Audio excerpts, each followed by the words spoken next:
Dalawang ruler yung pagitan. Bali, ang itatanim namin dito is yung okra.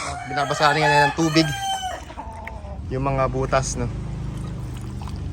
Para medyo lumambot-lambot din yung lupa na paglalagyan natin ng buto. Magandang morning mga kasabong kagala. Nandito tayo ngayon sa JBit Libra Farms. Ngayong umaga, mas gagawin nating productive yung backyard natin, no?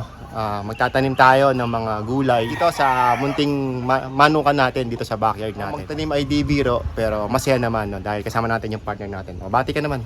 Good morning, mga kasabong kagala. Ito mga natutunan namin, no, sa bakasyon namin galing sa Nueva Vizcaya. Yung mga tatanim natin para makita naman nila. Ito, sibuyas. Yan, ito ililipat namin to, galing to sa Nueva Vizcaya. Ilipat namin to dito sa lupa natin para mas lalo siyang lumago. Ito yung bell pepper. Meron pa tayong seeds. Ito rin, ito yung mga bigay din ng mga tita namin, ng mga seeds, papaya, sile, okra. Ito yung mga okra. Ito dapat ganito, no, tuyo, no? Itatanim natin yung mga tuyo para madaling tumubo, madaling umusbong. Dapat medyo tuyo siya. Tsaka nga pala, no, yung mas magiging productive yung natin pagkatanim natin. Ito, maganda kasi meron na tayo mga available na mga ipot, no, ng mga manok natin. So, pinagagawin natin fertilizer. Magiging na rin yung mga cups namin, no.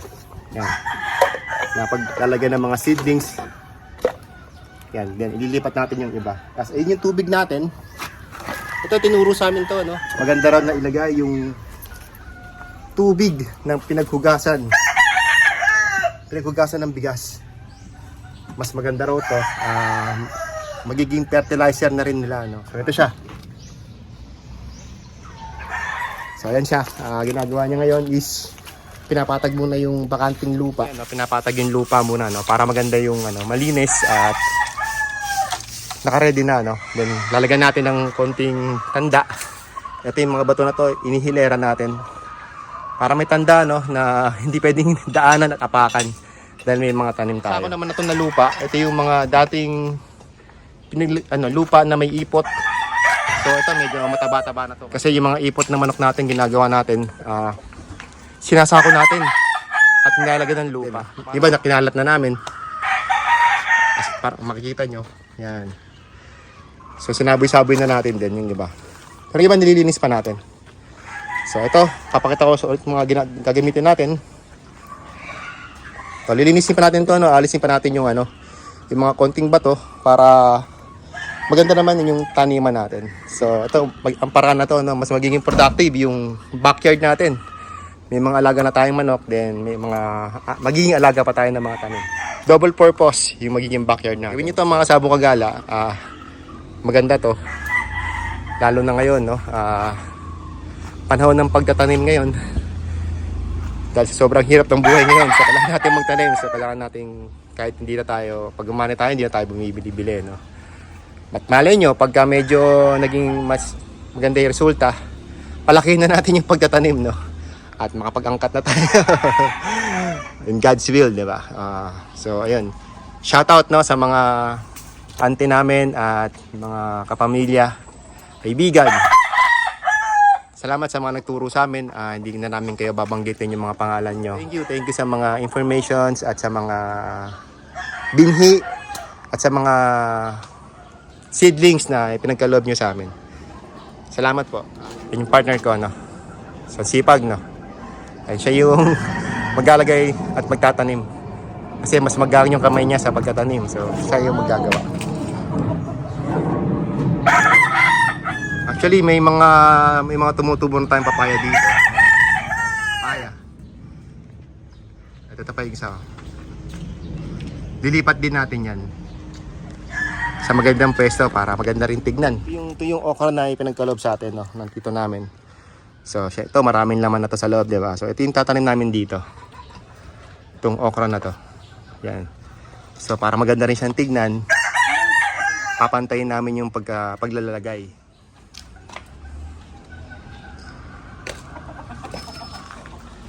So, ayan. Naglilinis siya ngayon. Then, Ayan na siya. Nagbubungkal na para sa itatanim naming okra. So, meron na kaming 4 na butas para dun sa itatanim naming okra. So, samahan nyo kami sa pagtatanim.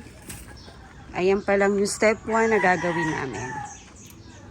So, nakagawa na siya ng ilang butas na po yung ang nagawa niya. 1, 2, 3, 4. So, medyo mainit lang ang panahon. Kaya, tiis-tiis lang tayo mga kapatid. Masakit? Sa kamay? Han? Oh, medyo masakit. Pero okay lang, may gloves naman. Ayan. Ganun talaga. Tiis-tiis. So, Para may aanihin. tiis-tiis lang tayo.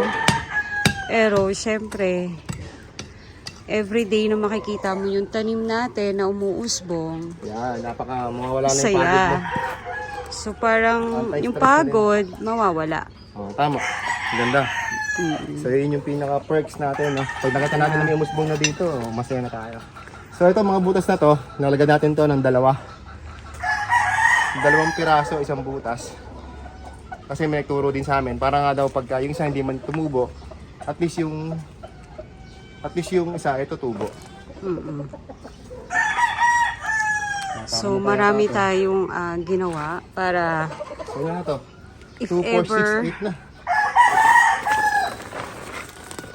8 na. So, medyo... So, ilan ba dapat? Ilan dapat ang aani natin? Hanggat siguro makuha yung pwesto natin dito lahat. Let me space. Lagyan natin. Diba? Go! Sige. Buti, kumpleto naman tayo sa gamit dito. Pero kailangan, Ano? ani mo kaya munahan? Ano? Basain mo para maano. Papabasahin natin to. Hindi mo natin basta-basta lalagay yung yung mga seeds. Papasahin din natin muna syempre. Okay. Pati daw yung sabi sa atin, no, na kailangan natin ibabad yung seeds muna ng okra. Pwede natin ilagay dito. So, alagala natin sa sa dilig. At yung pagdidilig natin ulit ay yung pinagugasan ng bigas. Ay yung tubig na pinagugasan. Ano bang ng bigas. benefits niyan?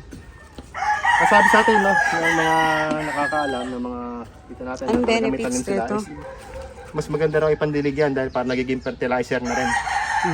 At pampataba na rin ng lupa at yung sa mga halaman. Pwedeng, lalagpas ng 2 araw, ganun. Siguro yung tatansya na lang na wag na sigurong kailangang malulod naman yung tanim natin. Tatansya natin. So, pwede naman natin diligan ng umaga at hapon. Pero wag naman yung lunod ng pagdilig. So, dapat katamtaman lang. Medyo hinihingal tayo. Galing tayo sa bakasyon kaya medyo tumaba tayo kaya nag-aabot tayo ngayon ng hininga. Okay. Ayan na. So, malapit na. Marami ng butas kaming nagawa. So, after nyan, tatanim na namin ang okra. Ito, 10 na to. Okay na yan, Han.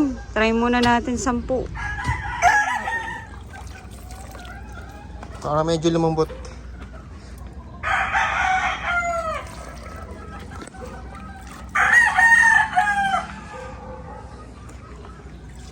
Yan, medyo lumambot yung mga butas natin. Ay, alis natin yung damo na yan.